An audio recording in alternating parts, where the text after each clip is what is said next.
When it comes to soil fertility needs and recommendations, nothing's changed from the past. You know, the need for this crop is going to be the need for our past crops. Some of the management decisions may be tougher as the economics are where they are. My recommendation for this year, especially with nitrogen, if you're grazing, whether it's a dual purpose or graze out, get 50 to 80, even 100 pounds of nitrogen down now pre-plant. If you haven't got the seed in the ground yet, go ahead and get it down, or as soon as it's up, so you can get some good fall forage and get some good grazing off of it. Then when it comes in to the spring, top dress it if you're going to take it out or add a little bit more to it. On grain only, guys, when it comes to grain only this year, I'd be looking at something that's more of a lighter pre-plant, 20 to 30 pounds of N, or just whatever you're putting in furrow with the 1846 or 1152 as a starter, and then waiting and delaying that till you get a stand, we see how the weather's doing and we're going, which all leads back to the enriched strip.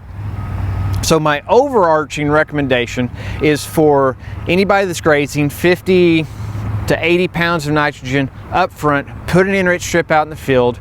Grain only producers, go with your starter up to about 20 or 30 pounds of N, put enriched strips out in your field. Folks, this is the year the enriched strips can make or break a producer.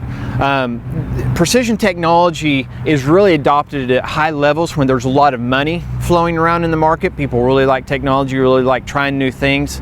But it's in markets like this that the technologies can make you the most. An enriched strip getting you that extra couple bushels because you need a few more pounds of nitrogen, or saving you 10 to 20 pounds of nitrogen because you didn't need it. This is a year that can make a big difference. So again, an enriched strip, 40 to 50 pounds of nitrogen in a strip across the field, and watch that strip. If it shows up, call your county educator, have them come out with a green seeker, get in contact with the extension service, and let's get a recommendation. On the canola side, it's not much different. While we're still working on getting that algorithm just right to get the recommendations just right, the enriched strip can be a huge tool. Don't front load the canola crop. 20 to 30 pounds of nitrogen, get it a good start. Put an enriched strip out there, 30 to 50 units on top of that. You don't want a really heavy enriched strip in the canola crop, but you want some extra out there.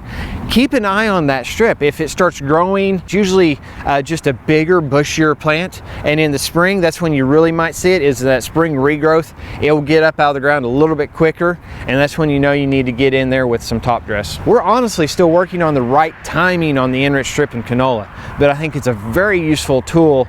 We've got a calculator online that should be ready to go this fall when they're making the canola decisions. The enriched strips go out about a month after the crop's in the ground, anywhere between pre-plant to about 30 days after it's in the ground. That gives you a nice window and a nice time to get out there, lets that nitrogen get in the ground and lets the crop have access to it. But if it comes to be Thanksgiving, wheat's been out there, canola's been out there a couple months, and you're just thinking, man, I should do it, go ahead and do it. It can't hurt to get that strip out there. It can really make an economic difference on the wheat crop.